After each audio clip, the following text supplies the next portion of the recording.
उन्हें क्या पता था कि इंसान और जानवर का डीएनए मिलाकर किया गया एक एक्सपेरिमेंट एक ऐसे राक्षस को जन्म देगा जो धीरे धीरे पूरी इंसानियत के लिए सबसे बड़ा खतरा बन जाएगा। और इस तबाही की शुरुआत हुई दो साइंटिस्ट से जो हस्बैंड एंड वाइफ थे। हस्बैंड का नाम क्लाइव था जबकि उसकी वाइफ का नाम एल्सा था। दरअसल ये दोनों जेनेटिक साइंटिस्ट थे, यानी ऐसे साइंटिस्ट जो अलग अलग जानवरों के डीएनए को आपस में मिलाकर एक बिल्कुल नया जीव तैयार करते थे। ये दोनों एक बहुत बड़ी कंपनी के लिए काम करते थे जिसका नाम नर्ड था। इनका काम नए नए जीव बनाना और फिर उनके प्रोटीन की मदद से कई खतरनाक बीमारियों की दवाइयां तैयार करना था। हाल ही में इन दोनों ने एक नया मेल जीव बनाया था, जबकि इससे पहले वह एक फीमेल जीव भी बना चुके थे। अब जैसे ही इन दोनों जीव को आमने सामने लाया जाता है तो दोनों एक दूसरे के साथ काफी प्यार से बिहेव करने लगते हैं। ये देखकर क्लाइव और एल्सा समझ जाते हैं कि उनका एक्सपेरिमेंट पूरी तरह सफल हो चुका है, यानी अब यह जीव खुद अपना तादाद बढ़ा सकते थे। उन्हें बिल्कुल भी अंदाजा नहीं था कि उनकी यही सफलता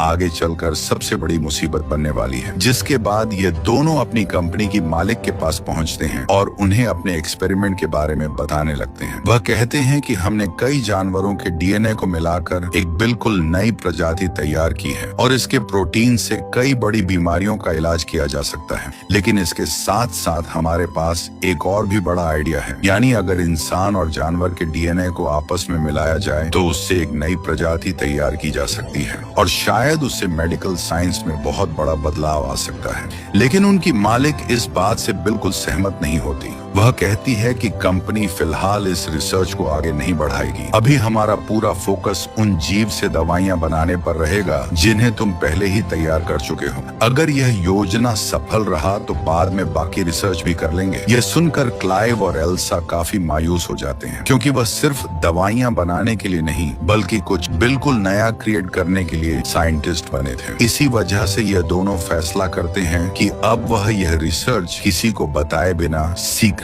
तरीके से आगे बढ़ाएंगे। लेकिन इस एक्सपेरिमेंट के लिए उन्हें इंसान के डीएनए की जरूरत थी, इसीलिए एल्सा कहीं से एक इंसानी डीएनए लेकर आती है। क्लाइव उससे पूछता है कि ये आखिर किसका डीएनए है, लेकिन एल्सा सिर्फ इतना कहती है कि यह एक अनजान इंसान का है। इसके बाद बंद कमरों के अंदर शुरू होता है कुदरत के खिलाफ एक ऐसा खतरनाक खेल जिसकी कल्पना शायद किसी ने भी कभी नहीं की थी। दोनों उस इंसानी डीएनए को अपने पास मौजूद जानवर का डीएनए के साथ मिलाकर नया एक्सपेरिमेंट शुरू कर देते हैं। अब ये दोनों दिन रात मेहनत करने लगते हैं, लेकिन बार बार कोशिश करने के बावजूद उन्हें सफलता नहीं मिलती, जिस वजह से दोनों काफी ज्यादा परेशान हो जाते हैं। लेकिन एक दिन एल्सा एक और डीएनए लेकर आती है और कहती है कि इस बार वाला डीएनए पहले से कहीं ज्यादा बेहतर है। अगर हमारा एक्सपेरिमेंट सफल होगा तो इसी की वजह से होगा। जिसके बाद दोनों फिर से अपने काम में जुट जाते हैं। लगातार मेहनत करने के बाद आखिरकार वह पल भी आ जाता है जब इंसान और जानवर का डीएनए आपस में सफलतापूर्वक मिल जाता है,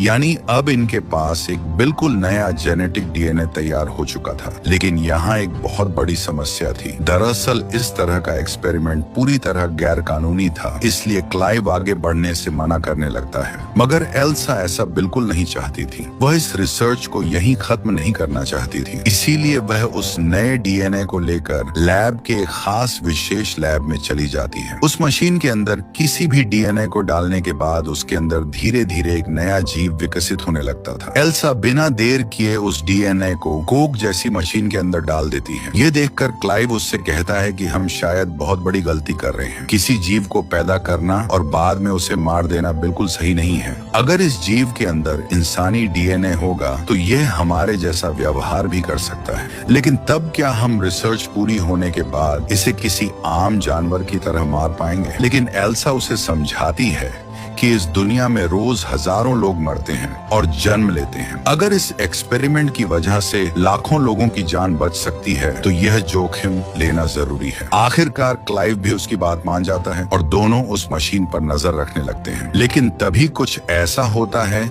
जिसकी उन्हें बिल्कुल भी उम्मीद नहीं थी। एक शाम अचानक पूरी लैब का अलार्म जोर जोर से बजने लगा। आवाज सुनते ही दोनों तुरंत वहां पहुंच गए। वहां पहुंचकर उनके होश उड़ जाते हैं क्योंकि वह जीव उम्मीद से कहीं ज्यादा तेजी से विकसित हो चुका था और अब बाहर आने के लिए तैयार था, जिसे देखकर एल्सा बिना देर किए उस क्रिएचर को बाहर निकालने के लिए अपना हाथ मशीन के अंदर डाल देती है। लेकिन तभी वह खतरनाक जीव अचानक उसका हाथ पकड़कर अंदर की तरफ खींचने लगता है। दर्द से एल्सा जोर जोर से चीखने लगती है। अपनी पत्नी की जान बचाने के लिए क्लाइव तुरंत पास पड़ी लोहे की रॉड उठाता है और पूरी ताकत से मशीन का कांच तोड़ देता है। मशीन टूटते ही उसके अंदर भरा सारा लिक्विड बाहर फैल गया। उसी के साथ वह रहस्यमयी जीव भी रेंगते हुए बाहर निकल आया और तेजी से भागने लगा। दिखने में वह बेहद अजीब और डरावना था। क्लाइव किसी तरह उसे पकड़कर एक बड़े बॉक्स में बंद कर देता है। इसके बाद क्लाइव तुरंत फैसला करता है कि इस जीव को अभी खत्म कर देना चाहिए, लेकिन एल्सा उसे रोक लेती है। वह कहती है कि अभी हमें इसे मारना नहीं चाहिए, पहले यह तो देख लेते हैं कि आखिर हमने बनाया क्या है। क्लाइव उसकी बात नहीं मानता और उसे खत्म करने के इरादे से दोबारा उसी कमरे में पहुंचता है, लेकिन वहां पहुंचकर वह देखता है कि वह जीव तो पहले से ही मरा हुआ पड़ा है। यह देखकर क्लाइव वहां से वापस चला जाता है, लेकिन एल्सा पर तो जैसे भूत सवार था, इसलिए वह धीरे से उस बॉक्स को खोलती है। लेकिन जैसे ही वह अंदर देखती है तो उसके होश उड़ जाते हैं, क्योंकि वहां कोई जीव नहीं था, बल्कि वहां सिर्फ उसकी उतरी हुई चमड़ी पड़ी थी। यानी वह अपने शरीर की स्किन छोड़कर वहां से पहले ही निकल चुका था और अब लैब के अंदर कहीं छिपा हुआ था। अब जब एल्सा उदास होकर वहां से जाने के लिए पीछे मुड़ी, तभी अचानक वह रहस्यमयी जीव उसके सामने आ खड़ा हुआ। उसे देखकर एल्सा एक पल के लिए चौंक गई, क्योंकि अब उसका रूप पहले से भी ज्यादा अजीब हो चुका था। सबसे हैरान करने वाली बात यह थी कि अब वह इंसानों की तरह अपने दो पैरों पर चल रहा था। जब बाहर से क्लाइव की नजर उस जीव पर पड़ जाती है, तब वह तुरंत एल्सा को आवाज लगाते हुए कहता है कि जल्दी बाहर आ जाओ, मैं पूरे कमरे में जहरीली गैस छोड़ने वाला हूँ। लेकिन एल्सा उसकी एक भी बात नहीं सुनती। वह धीरे धीरे उस जीव के करीब जाती है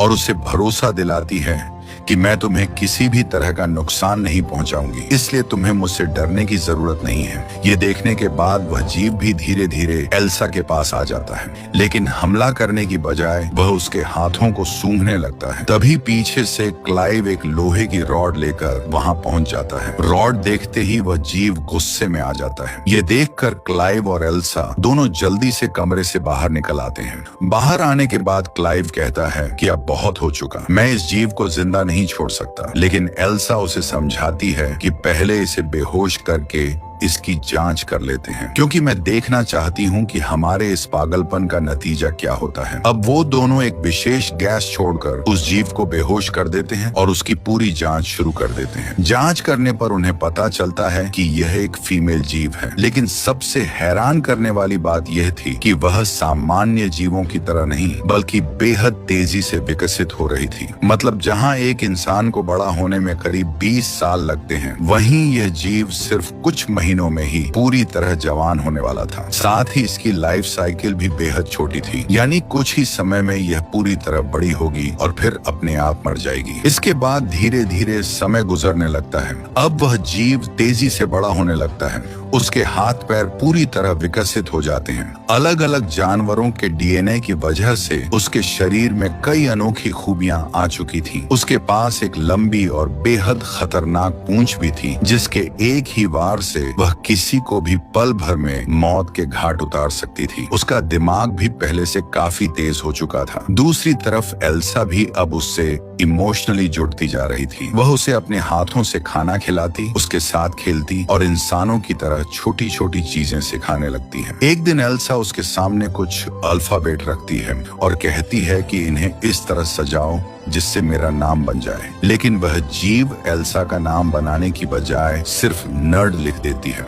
दरअसल उसने एल्सा के कपड़े पर यही नाम लिखा हुआ देखा था। यह देखकर एल्सा काफी खुश हो जाती है, क्योंकि अब वह समझ चुकी थी कि यह जीव चीजों को याद भी रख सकता है। इसी दौरान वहां क्लाइव भी पहुंच जाता है, लेकिन वह अभी भी इस जीव को बिल्कुल पसंद नहीं करता था। वह एल्सा से कहता है कि इस जानवर को तुरंत अंदर रखो और इसकी पूंछ भी अच्छी तरह छिपा कर रखो, क्योंकि इसकी लंबी पूंछ किसी को भी डरा सकती है। लेकिन एल्सा उसे रोकते हुए कहती है कि इसे जानवर मत कहो। क्लाइव पूछता है कि फिर इसे क्या कहूँ? तब एल्सा कहती है कि इसका नाम ड्रेन होगा, क्योंकि इसने नर्ड लिखा था और उसे उल्टा करने पर ड्रेन बनता है, इसलिए एल्सा उसे ड्रेन नाम दे देते हैं। लेकिन क्लाइव किसी भी कीमत पर ड्रेन को मार देना चाहता था। इसी इरादे से वह उसे बातों में उलझाकर पानी में डुबोकर मारने की कोशिश करता है, लेकिन ऐसा कुछ नहीं होता। ड्रेन पानी के अंदर भी आराम से सांस लेने लगती है। यह देखकर दोनों हैरान रह जाते हैं। उन्हें समझ आ जाता है कि यह जीव आम प्राणियों से बिल्कुल अलग है। कुछ समय बाद क्लाइव का भाई भी वहां पहुंच जाता है और उसकी नजर भी ड्रेन पर पड़ जाती है। अब वह दोनों समझ जाते हैं कि लैब में इसे ज्यादा दिन छिपा कर रखना नामुमकिन है, इसीलिए वह ड्रेन को एक डिब्बे के अंदर छिपाकर शहर से दूर एक पुराने फार्म हाउस में शिफ्ट कर देते हैं, ताकि किसी को भी इसके बारे में पता न चल सके। दूसरी तरफ कंपनी में उन दोनों को अपने पहले बनाए हुए जीव की प्रेजेंटेशन भी देनी थी, इसलिए वह दोनों अपने मेल और फीमेल जीव को कंपनी के ओनर के सामने लेकर आते हैं, जिसे अब पूरी दुनिया के सामने दिखाने वाले थे। जैसे ही उन दोनों जीवों को आमने सामने लाया गया, लेकिन प्यार करने की बजाय दोनों ने एक दूसरे पर जानलेवा हमला कर दिया। उनकी लड़ाई इतनी भयानक थी कि कुछ ही देर में दोनों की मौत हो गई। इस हादसे से कंपनी को करोड़ों का भारी नुकसान उठाना पड़ा। ये देखकर वहां मौजूद सभी लोग हैरान रह जाते हैं। क्लाइव और एल्सा भी समझ नहीं पाते कि आखिर ऐसा हुआ क्यों, जिसके बाद दोनों इसकी वजह तलाशने लगते हैं। जांच करने पर उन्हें पता चलता है कि जो फीमेल जीव था उसने कुदरत को छकमा देकर खुद ही अपना जेंडर बदल लिया था और वह मेल बन चुका था। दरअसल उसके अंदर एक ऐसे जानवर का डीएनए मौजूद था जो जरूरत पड़ने पर अपना जेंडर बदल सकता था। वैसे एक सवाल आप सबसे, क्या आप जानते हैं कि ऐसा कौन सा जानवर है जो जरूरत पड़ने पर अपना जेंडर बदल सकता है? अगर जानते हैं तो अभी कमेंट करके जरूर बताइए। लेकिन ड्रेन की देखभाल में व्यस्त रहने की वजह से क्लाइव और एल्सा इस बदलाव पर बिल्कुल ध्यान नहीं दे पाए। अपनी इसी लापरवाही की वजह से वो अपना सबसे खास प्रोजेक्ट खो देते हैं। इधर ड्रेन अब पहले से काफी बड़ी हो चुकी थी। एल्सा उसे बिल्कुल अपनी बेटी की तरह रखने लगी थी। वह उसे हर छोटी बड़ी चीज सिखाती और उससे बहुत प्यार भी करने लगी थी। लेकिन एक दिन ड्रेन फार्म हाउस से निकलकर जंगल में चली जाती है। जब क्लाइव और एल्सा उसे ढूंढते हुए वहां पहुंचते हैं तो उनके होश उड़ जाते हैं, क्योंकि ड्रेन एक खरगोश को मारकर खा रही होती है। ये देखकर दोनों उसे तुरंत वापस फार्म हाउस लेकर आते हैं। कुछ देर बाद एल्सा उसे खाना देने आती है, लेकिन ड्रेन वह खाना नहीं खाती, बल्कि अल्फाबेट ब्लॉक्स की मदद से बोर्ड लिख देती है। यानी वह बताना चाहती थी कि उसे इस जगह पर घुटन महसूस हो रही है और अब वह यहाँ बोर हो चुकी है। इतना कहते ही वह गुस्से में पूरे कमरे में तोड़फोड़ मचाने लगती है। फिर एक ही छलांग में ऊपर पहुंचकर छत तोड़ देती है और बाहर निकल जाती है। यह देखकर क्लाइव और एल्सा भी तुरंत उसके पीछे दौड़ पड़ते हैं, लेकिन बाहर पहुंचकर दोनों एक और हैरान कर देने वाला नजारा देखते हैं। अचानक ड्रेन के शरीर के अंदर से बड़े बड़े पंख निकल आते हैं और वह उड़ने ही वाली थी। तभी क्लाइव उसे रोकते हुए कहता है कि रुको, हम तुमसे प्यार करते हैं, हमें तुम्हारी जरूरत है, हम तुम्हें अपने पास ही रखेंगे। ये सुनते ही ड्रेन शांत हो जाती है और धीरे धीरे उसके पंख वापस उसके शरीर के अंदर चले जाते हैं। अब उसका दिमाग पहले से कहीं ज्यादा विकसित हो चुका था। वह लोगों की बातें समझने लगी थी और सही गलत में फर्क भी करने लगी थी। लेकिन इसी दौरान एक और चौंकाने वाली बात सामने आती है। अब ड्रेन को क्लाइव पसंद आने लगा था, लेकिन क्लाइव हमेशा उससे दूरी बनाकर रखता था। फिर एक दिन उसे ऐसा सच पता चलता है जो इस पूरी कहानी का सबसे बड़ा ट्विस्ट साबित होता है। ड्रेन की फाइल्स देखते समय क्लाइव को पता चलता है कि उसके अंदर जिस इंसानी डीएनए का इस्तेमाल किया गया था वह किसी अनजान इंसान का नहीं बल्कि खुद एल्सा का डीएनए था। ये सच सामने आते ही क्लाइव का गुस्सा फूट पड़ता है। वह कहता है कि तुम्हें ऐसा बिल्कुल नहीं करना चाहिए था। तुमने मुझसे इतना बड़ा सच आखिर छिपाया क्यों? तुमने अपनी ही डीएनए से इस शैतान को जन्म दे दिया। इतना कहकर वह गुस्से से वहां से चला जाता है। अब धीरे धीरे एल्सा का लगाव भी ड्रेन के लिए पहले जैसा नहीं रहा था, क्योंकि उसे लगने लगा था कि ड्रेन उससे उसका पति छीन सकती है। इसी बीच ड्रेन को एक बिल्ली मिलती है, लेकिन एल्सा वह बिल्ली उससे छीन लेती है, क्योंकि उसे डर था कि कहीं वह पहले वाले खरगोश की तरह इस बिल्ली को भी मार न डाले। लेकिन उसका मन नहीं मानता, इसलिए अगले दिन वह वही बिल्ली ड्रेन को वापस दे देती है। लेकिन अगले ही पल ड्रेन अपनी नुकीली पूंछ बिल्ली के गले में घोंप देती है और उसे वहीं मार डालती है। यह देखकर एल्सा का गुस्सा 7वें आसमान पर पहुंच जाता है और वह ड्रेन को जोरदार थप्पड़ मार देती है। थप्पड़ खाते ही ड्रेन भी गुस्से में एल्सा के ऊपर चढ़ जाती है, लेकिन हमला करने की बजाय वह एल्सा के गले में लटकी हुई चाबी निकाल लेती है। यहीं से क्लाइव और एल्सा को एहसास होने लगता है कि ड्रेन अब पहले जैसी बिल्कुल नहीं रही। उसके अंदर धीरे धीरे ऐसे बदलाव आने लगे थे जो आगे चलकर बहुत खतरनाक साबित हो सकते थे। दूसरी तरफ एल्सा उस खास प्रोटीन को तैयार करने में भी कामयाब हो जाती है जिसकी जिम्मेदारी कंपनी ने उसे दी थी। एक दिन क्लाइव अपने लैपटॉप में लगे कैमरे की मदद से ड्रेन पर नजर रख रहा होता है। उस समय ड्रेन पानी के अंदर बैठी होती है। क्लाइव स्क्रीन पर हाथ रखता है और तभी दूसरी तरफ ड्रेन भी कैमरे को उसी जगह छू देती है, यानी उसे पहले से ही पता था कि क्लाइव उसे देख रहा है। यह देखकर क्लाइव भी पूरी तरह हैरान रह जाता है। कुछ समय बाद क्लाइव अकेले ही उस फार्म हाउस में पहुंचता है जहां ड्रेन रहती थी। वह उसे आवाज देकर बुलाने लगता है, लेकिन ड्रेन कहीं दिखाई नहीं देती। तभी अचानक क्लाइव पीछे मुड़कर देखता है तो ड्रेन उसके ठीक पीछे खड़ी होती है। वह धीरे धीरे क्लाइव के पास आती है और इशारों में बताने लगती है कि वह उसे पसंद करती है। क्लाइव उसे समझाता है कि यह बिल्कुल गलत है, लेकिन सच्चाई तो यह थी कि क्लाइव भी अब अपने जज्बातों पर कंट्रोल नहीं रख पा रहा था और उसके साथ गलत संबंध बनाने लगता है। लेकिन तभी उसी वक्त वहाँ एल्सा पहुँच जाती है। जैसे ही वह दोनों को एक साथ देखती है उसका दिल टूट जाता है। बिना कुछ कहे वह वहाँ से वापस चली जाती है। अब क्योंकि ड्रेन की नुकीली पूंछ किसी के लिए भी जानलेवा साबित हो सकती थी, इसलिए एल्सा उसकी पूंछ काट देती है। यह फैसला लेना उसके लिए आसान नहीं था, क्योंकि अंदर ही अंदर उसे अपनी गलती का एहसास होने लगा था। अब क्लाइव और एल्सा दोनों समझ चुके थे कि उन्हें यह एक्सपेरिमेंट कभी करना ही नहीं चाहिए था। इसी दौरान एल्सा क्लाइव से कहती है कि जिस प्रोटीन की कंपनी को जरूरत थी वह मैं तैयार कर चुकी हूँ और अब हमें ड्रेन की जरूरत नहीं है, इसलिए अब इस जीव को जिंदा रखने का कोई मतलब नहीं बचता। आखिरकार दोनों फैसला कर लेते हैं कि अब ड्रेन को खत्म कर देना चाहिए, जिसके बाद दोनों ड्रेन के पास पहुँचते हैं। लेकिन वहाँ का नजारा देखकर दोनों हैरान रह जाते हैं। ड्रेन की हालत पहले से ही बहुत खराब हो चुकी थी। उसकी लाइफ साइकिल पूरी होने वाली थी और देखते ही देखते वह उनके सामने दम तोड़ देती है। इसके बाद दोनों उसे फार्म हाउस के पास ही जमीन में दफना देते हैं। लेकिन कहानी में सबसे बड़ा ट्विस्ट अभी बाकी था। ड्रेन को दफनाने के कुछ ही देर बाद वहां क्लाइव का भाई पहुंच जाता है।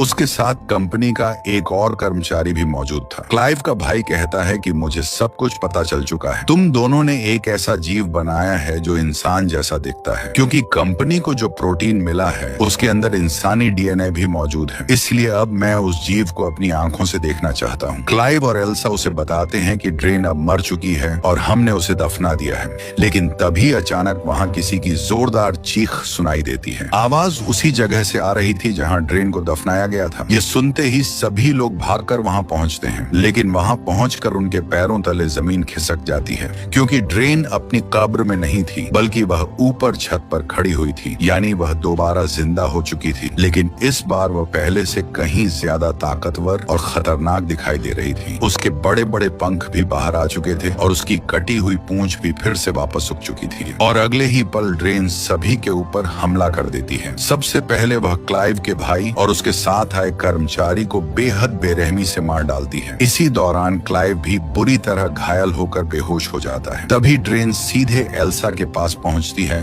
और उसे पकड़ लेती है। यहीं हमें एक और बड़ा सच पता चलता है। असल में ड्रेन ने भी अपना जेंडर बदल लिया था, क्योंकि उसके अंदर उसी जानवर का डीएनए था जो जरूरत पड़ने पर खुद अपना जेंडर बदल सकता था। यानी अब ड्रेन फीमेल नहीं बल्कि मेल बन चुका था। इसलिए वह एल्सा के साथ गलत संबंध बना लेता है। लेकिन तभी पीछे से क्लाइव हिम्मत जुटाकर एक लकड़ी का बड़ा टुकड़ा ड्रेन के शरीर में घुसा देता है, जिससे ड्रेन घायल होकर एल्सा को छोड़ देता है। मगर अगले ही पल वह वही लकड़ी निकालकर क्लाइव पर हमला कर देता है। यह देखकर एल्सा तुरंत एक बड़ा पत्थर उठाती है और ड्रेन के सिर पर पूरी ताकत से मार देती है। वह दूसरा वार करने ही वाली होती है कि अचानक रुक जाती है, क्योंकि उसके मन में यह ख्याल आता है कि जिस जीव को उसने अपने हाथों से बनाया था अब उसी को अपने हाथों से खत्म करने जा रही है। ऊपर से ड्रेन के अंदर उसका अपना डीएनए भी मौजूद था, लेकिन इसी पर ड्रेन मौका देखकर अपनी नुकीली पूंछ क्लाइव के आर पार कर देता है, जिससे क्लाइव वहीं मर जाता है। अपने पति की मौत देखकर एल्सा पूरी तरह टूट जाती है।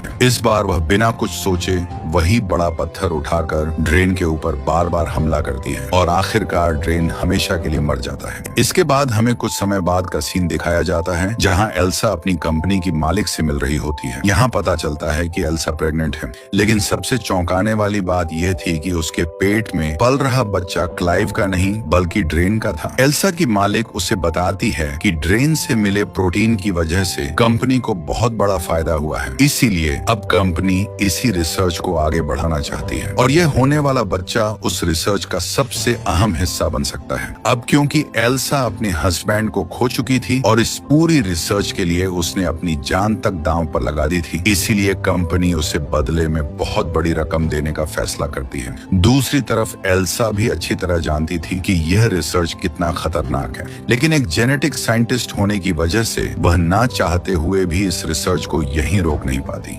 इसी के साथ यह कहानी यहीं पर खत्म हो जाती है, लेकिन एक सवाल छोड़ जाती है, क्या इंसान को हर वो चीज बना देनी चाहिए जो वो बना सकता है? क्योंकि कुछ दरवाजे ऐसे होते हैं जिन्हें खोलने के बाद बंद करना नामुमकिन हो जाता है। अगर आपको ऐसी साइंस फिक्शन और माइंड ब्लोइंग फिल्मों की कहानियां पसंद हैं, तो हमारे चैनल पर ऐसी और भी जबरदस्त मूवी एक्सप्लेनेशन मौजूद है। अगली कहानी में फिर मिलेंगे, तब तक अपना ख्याल रखिए।